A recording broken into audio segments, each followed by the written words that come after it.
ഇപ്പോൾ കുറച്ച് ദിവസങ്ങളായിട്ട് നോക്കിക്കഴിഞ്ഞാൽ ഷിയാസാണ് ഇത് കണക്കുണ്ടെങ്കിൽ ജാമ്യാപേക്ഷയ്ക്ക് വേണ്ടി ഓടിക്കൊണ്ടേ ഇരിക്കുകയായിരുന്നു.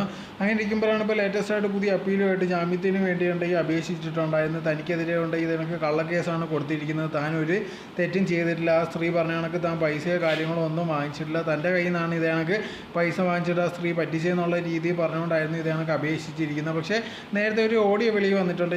അതിനകത്തുകൊണ്ട് ഈ ഷിയാസ് സംസാരിക്കുന്നതായിട്ട് നമുക്ക് കേൾക്കാൻ സാധിക്കുന്നുണ്ട്. ഇത് കണക്ക് ആ പെൺകുട്ടിയുടെ നിന്ന് പൈസ ചോദിക്കുക, അതോടെ തന്നെ ഈ കാര്യങ്ങൾ വെളിയിലൊന്നും പറയേണ്ടെന്നുള്ള രീതിയിലൊക്കെ ഓഡിയോയിൽ പറയുന്നുണ്ട്. എന്തായിരുന്നാലും അതുണ്ടെങ്കിൽ അതിനെപ്പറ്റിയുള്ള മറുപടിയോ കാര്യങ്ങളോ ഒന്നും ഷിയാസ് പറഞ്ഞിട്ടില്ല.